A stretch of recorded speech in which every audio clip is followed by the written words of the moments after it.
yang ada di rumah dan juga penonton yang ada di studio, kembali berjumpa dengan saya Dr. Reini Tarlin dalam acara Talk Show Kesehatan nomor 1 di Indonesia, Ayo Hidup Sehat. Dan seperti biasa sih tidak sendiri, saya ditemani dengan Dr. Haikal. Halo Dr. Haikal. Dr. Haikal, kenapa? Ada yang bisa saya bantu? Kacamata aku mana ya? Kacamata? Kacamata, dia nyari ya? kacamata. Gimana penonton, ada yang tahu nggak kacamatanya Dr. Haikal di mana? Hah? Di mana? Di mana? Dok, ini maaf ya dok ya, ada di atas jambulnya dokter. Oh iya. Iya, aduh. Aduh, lupa. Lupa ya dok ya. Lupa. Maaf ya. Lupa ya dok. Lupa. Ini faktor U atau gimana nih dok? Apalagi kurang fokus apa gimana Saya nih, sih dok? sebenarnya lupa kalau di depan dokter cantik. Oh iya. Maaf dok, tapi aku udah taken sekarang. Ya. Oke, nah ternyata lupa itu, penyakit mudah lupa itu bukan hanya pada Orang tua ya. Orang tua aja, tapi Oke. ternyata Dr. Haikal yang usianya masih 19 tahun ini. Belum 19 tahun, masih 17. Oh, masih 17, baik. Nah, ini cocok banget dengan bahan pembicaraan kita Betul pada banget, siang hari Dok. ini, yaitu adalah mudah lupa. Iya. Sebelum kita membahasnya, marilah kita saksikan tayangan yang berikut ini.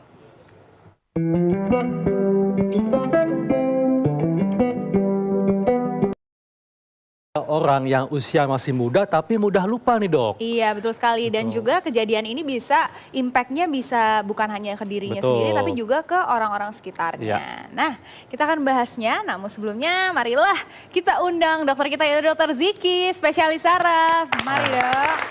Siang dok. Dr. Ziki. Nah, untung dokter nggak lupa nih kalau diundang di sini ya.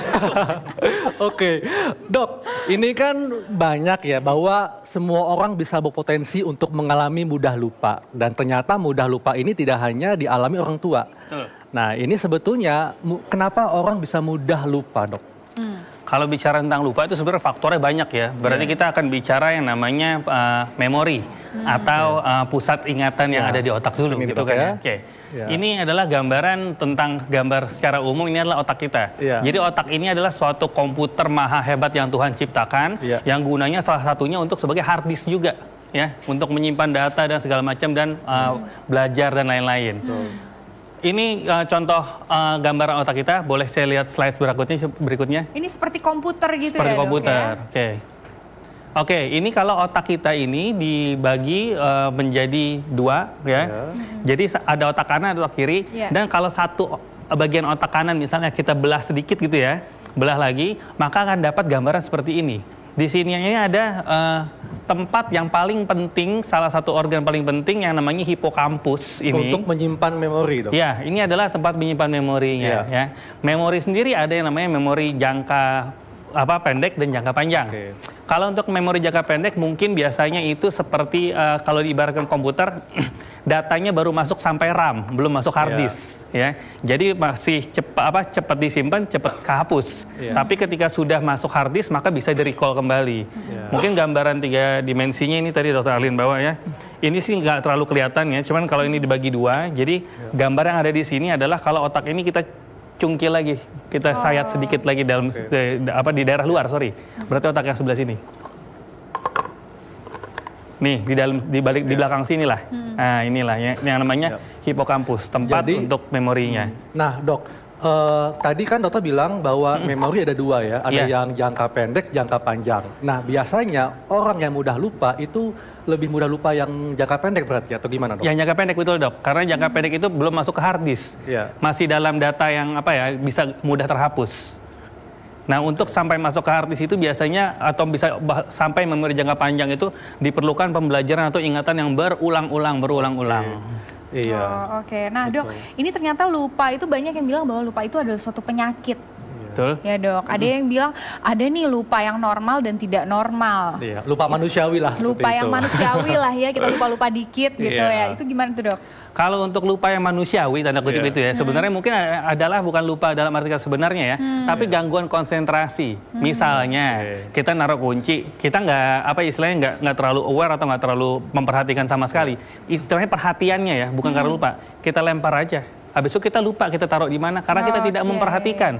Bukan lupa dalam arti sebenarnya. Fokus dan konsentrasinya Betul. ya dok ya. Iya. Oke. Dan Dokter Arlin nih, ternyata semua orang bisa mengalami mudah lupa, termasuk artis yang satu ini.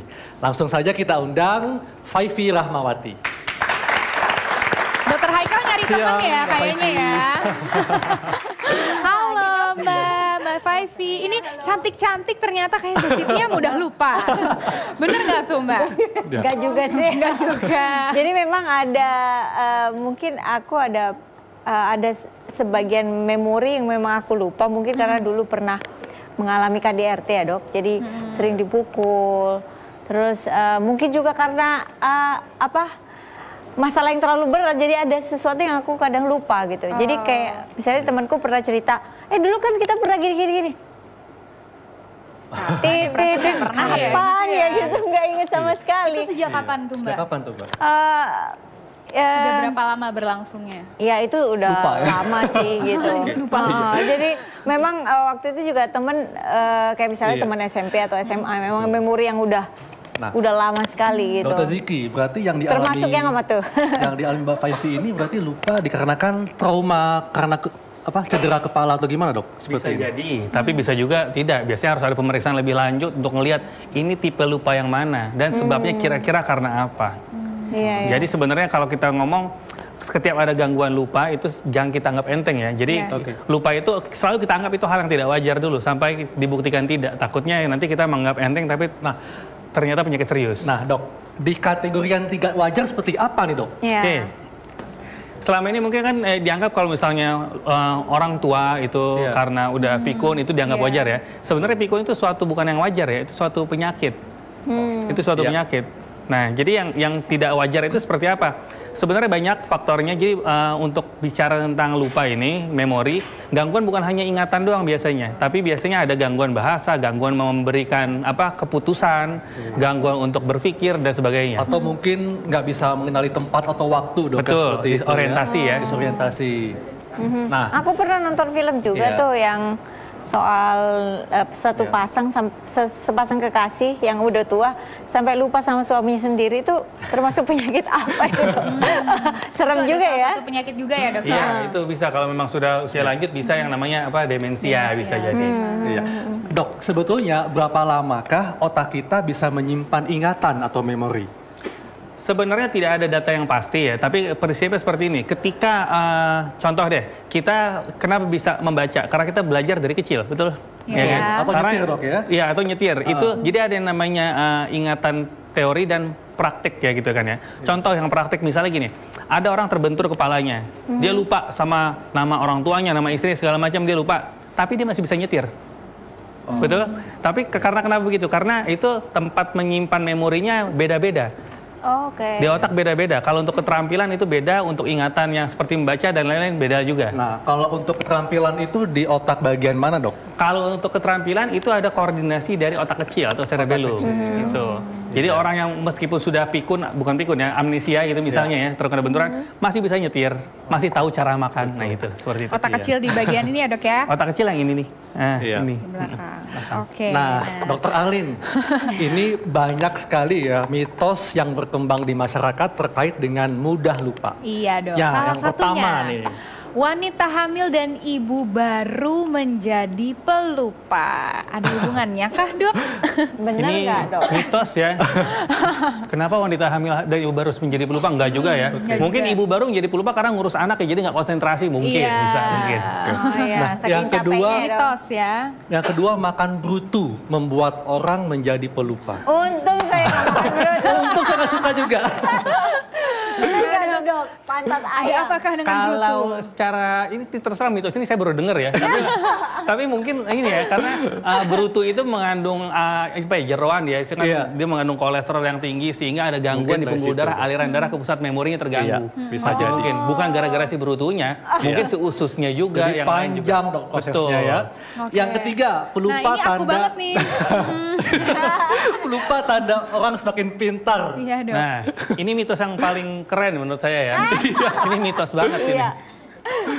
Mitos Oke, banget ya mitos dok. banget ya. Tidak ada hubungannya pelupa dan juga orang kadar pintar. Justru makin pintar makin cepat Iya, recall harusnya memori begitu seharusnya. ya. Semakin Benar. pintar, fokusnya Iya. semakin bagus, konsentrasinya Oke. semakin bagus, Betul, recall memori juga betul. semakin bagus harusnya. Iya, Bagaimana? luar Oke, biasa. selanjutnya banyak belajar, banyak lupa. Nah, ini jelas mitos yang ada di kita doang mungkin ya. Iya. Ya.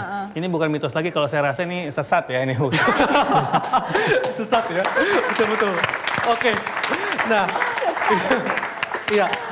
Dokter Alin, ini kita seru banget ya. Dan nanti kita akan bahas bagaimana mudah lupa bisa berdampak kepada perubahan perilaku. Kita akan membahasnya dengan psikiater sesaat lagi, tetap di acara Ayo Hidup Sehat.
Manusia adalah tempatnya lupa. Begitulah istilah umum yang seringkali kita dengar di masyarakat. Kesulitan mengingat sesuatu juga ternyata dialami oleh bintang besar seperti Brad Pitt. Aktor berusia 53 tahun ini sering dikira sombong karena lupa dengan orang-orang yang pernah ditemuinya. Kasus lupa banyak juga dialami oleh beberapa penyanyi dunia seperti Jay-Z, Pink, Toni Braxton, Justin Bieber, Demi Lovato, dan Adele sering lupa lirik lagu saat beraksi di panggung. Salah satu artis tanah air yang juga memiliki kasus lupa yang cukup menarik adalah Indra Bekti. Kesibukannya sebagai presenter membuat sifat pelupanya menjadi semakin parah, hingga membuat ayah dua anak ini takut lupa pada sang istri.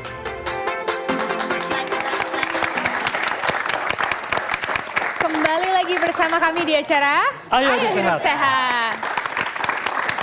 Nah, itu dia. Ternyata banyak ya yang Betul. memang mudah lupa itu adalah Iya. suatu hal yang lumrah ya. Iya. Jadi tenang aja dokter Haikal ya. Nah, selain itu tadi ada Brad Pitt, ada Indra Bekti, ada juga nih yang mau berkonsultasi dengan dokter langsung melalui halaman Facebook Ayo Hidup Sehat. Ini dia.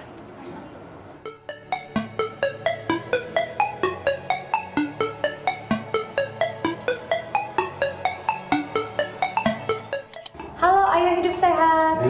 Pak Dokter, aku Jessica. Aku mau tanya sama Pak Dokter mengenai daya ingat. Karena menurut aku daya ingat aku tuh lemah. Kayak misalnya kalau aku lagi make up, terus habis pakai blush on, terus aku tinggal sebentar, aku lupa blush onnya aku taruh di mana. Tapi kalau duit aku ingat dok.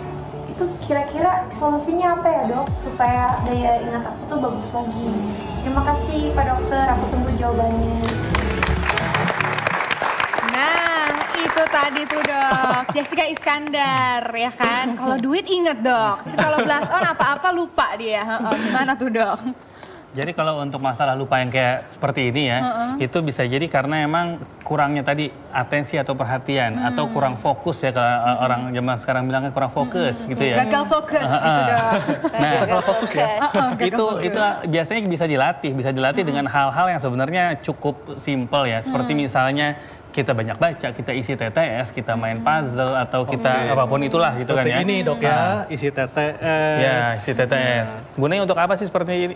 Melakukan hal ini? Jadi gunanya untuk kembali merecall memori.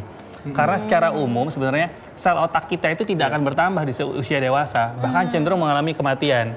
Tapi yang namanya sinaps atau shortcut jalan pintas ini yang bisa dibentuk dan bisa menjadi lebih banyak. Oh, sinaps itu antara saraf Satu sel dengan satu sel lain. sel saraf ketemu sel saraf itu ada sinapsnya Ada jalan nanti hubungannya. ada jalan tikusnya Iya. nih, makin Jalan banyak tikusnya. makin bagus. Ini seperti ini nih, saya tuh suka banget nih. Bisa nggak, Dok?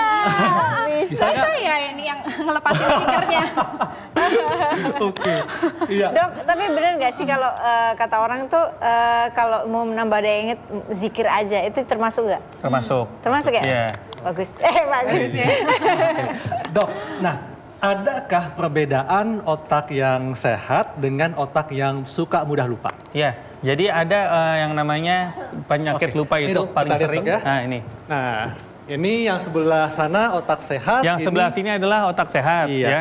Yang sebelah kiri adalah suatu otak yang mengalami penyakit Alzheimer, yaitu penyakit pikun, tanda Pikun, kutip. ya. Tapi pikun yang sangat-sangat berat itu disebutnya Alzheimer. Kita lihat di sini bentuk ukuran otaknya aja berbeda. Lebih kecil yang Alzheimer Ya, ya. lebih kecil, satu lebih kecil. Yang kedua kita lihat head to head di sini dibandingkan di sini celahnya masih rapat, di sini renggang sama sekali. Oh, oke. Artinya otaknya mengecil, Iya. volumenya mengecil, otomatis fungsinya jauh berkurang. Iya. Dan ini juga ada semacam kayak defect, Dok ya. Iya, di situ akan ada istilahnya plak ya.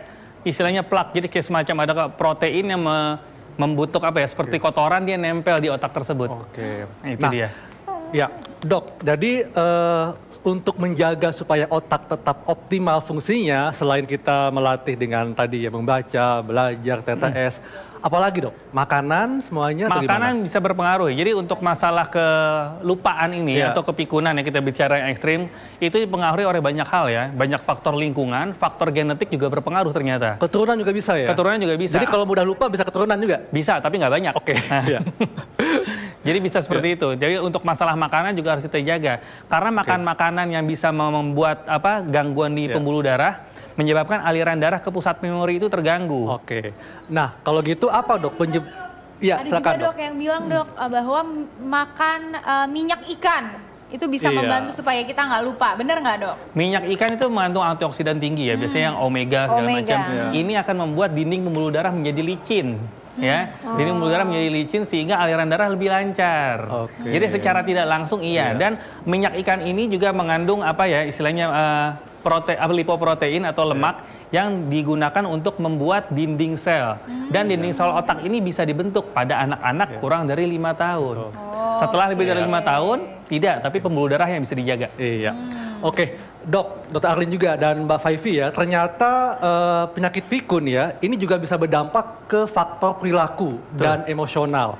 Nah, kita akan membahasnya lebih lengkap bersama psikiater. Langsung saja kita undang Dr. Nova Rianti Yusuf, spesialis kedokteran jiwa. Ya. Siang, Dok. Apa kabar? Dok. Nah, silakan, Dok. Dok, apa nih perubahan perilaku yang terjadi pada orang yang mudah lupa? Perubahan perilakunya Iya. akan seperti apa? Tadi sudah sempat disinggung kan yang tentang demensia. Kalau demensia itu adalah sindroma gangguan otak tapi terjadinya kronik, progresif dan mengenai kortikal dan lain sebagainya sehingga akhirnya daya ingat itu bisa mengalami perubahan, kemudian juga akhirnya activity daily livingnya itu tuh yang harus dinilai. Jadi artinya kegiatan dia dalam keseharian kita perlu menilai dari mulai mandi apakah dia ingat atau apakah dia bisa, kemudian juga hal-hal yang sederhana deh, menaruh apa lupa dia taruh di situ, kemudian buang air besar, buang air kecil itu biasanya menjadi problema tersendiri. Berpakaian juga dong ya? Iya, berpakaian kebalik atau tapi sekarang model ya pakai baju kebalik. Jadi ya bedakan antara model dan gangguan perilaku akibat demensia begitu. Dok, mungkin pengen tahu nih pemirsa ya, sebetulnya kalau yang mudah lupa yang mungkin bisa berdampak ke faktor perilaku dan emosional ini berarti udah tingkat berat ya? Iya, itu tadi saya bicara demensia untuk yang usianya sudah lanjut. Lanjut. Karena kalau yang late onset itu di atas 65 tahun, kalau yang onset dini di bawah 65 tahun. Begitu itu bisa terjadi. Tapi ada juga lupa-lupa yang sebenarnya wajar bisa terjadi gitu. Karena Harvard Medical School kan baru mengeluarkan ada 7 tipe-tipe lupa yang masih bisa dimaklumi. Oke. Begitu. Nah, Dok, biasanya ini kan kita mudah lupa kayak tadi ya naruh kunci atau lupa udah matiin lampu atau lupa nama deh kita mau ketemu orang. Nah ini sebetulnya apa nih dok stimulus kenapa bisa lupa seperti ini nih? Oke, misalnya tadi ya yang tadi saya katakan. Jadi ada literatur tuh mengatakan bahwa ada tujuh macam. Yang artinya kalau nanti kita cocokkan, oh berarti saya masih termasuk yang masih bisa dimaklumi. Karena sekarang ada gerakan adalah jangan maklum terhadap pikun. Sekarang jangan maklum terhadap pikun. Ya. Misalnya gini, pertama tadi tidak lupa uang ya. Siapa? Jedar ya, Jessica tidak lupa uang. Itu salah satu adalah absent minded ya. Jadi kayak pikun. Yang mungkin ibu-ibu yang suka multitasking, gendong bayi, angkat handphone, terus mau catat nomor telepon, tadi udah ngambil, kayaknya saya udah ngambil bolpen deh. Tadi di mana ya bolpen ya? Karena apa? Karena memang fokus kita tidak ke situ. Mungkin fokusnya lebih ke si anak mungkin ya. Nah, kemudian blocking tuh biasanya orang nanya, orang bertanya, udah di ujung lidah, tapi tidak keluar. Itu paling sering misalnya nama. Nah, yang gawat kalau di dunia ilmiah itu bisa terjadi namanya misattribution. Misattribution itu biasanya misalnya gini, kita ingat bahwa kita pernah baca materi tersebut, kita merasa ide kita original, kita buat tuh di paper ilmiah atau karya-karya ilmiah. Totonya itu karena pernah dengar atau pernah baca literatur atau jurnal, akhirnya terjadi unintentional plagiarism. Itu ada tuh. Jadi plagiarisme artinya apa namanya? Plagiat itu apa sih?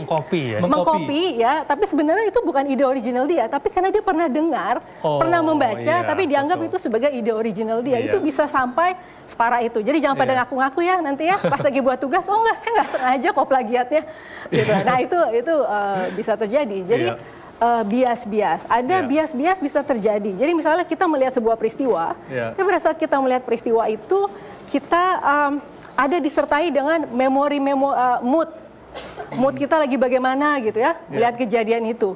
Nanti memori yang terekam itu bisa terdistorsi, begitu. Memori yang terekam akan tergantung dari mood juga pada saat kita melihat peristiwa tersebut gitu. Jadi mood juga bisa berdampak kepada mood, keyakinan, kemudian juga hal-hal yang lain. Iya, nah dok, ini ada kasus di mana Mbak Faifi ini kan dulu pernah mengalami trauma dan sekarang menjadi sering lupa gitu ya. Nah untuk kedepannya akankah ada perubahan-perubahan perilaku yang bisa dialami? Oke, tapi entar dulu peristiwa traumatis begitu ya. Sekarang begini, biasanya kalau peristiwa traumatis itu bisa menyisakan gangguan jiwa tertentu atau bisa tidak sama sekali. Tapi kalau traumatis, perasaan-perasaan yang tidak menyenangkan, kemudian ada perasaan takut, itu akan lebih mudah muncul. Itu menjadi seperti memori-memori yang mengganggu, sifatnya persisten. Karena apa? Karena itu tidak pernah pergi. Dari sel-sel otak kita itu tidak pernah pergi. Sehingga akhirnya... Faifi pernah juga seperti itu? Yang mana nih? Lupa yang mana nih? Iya. Maksudnya peristiwa traumatisnya itu contohnya misalnya sexual abuse, pemerkosaan atau hal-hal yang tidak nyaman, hal yang tidak enak.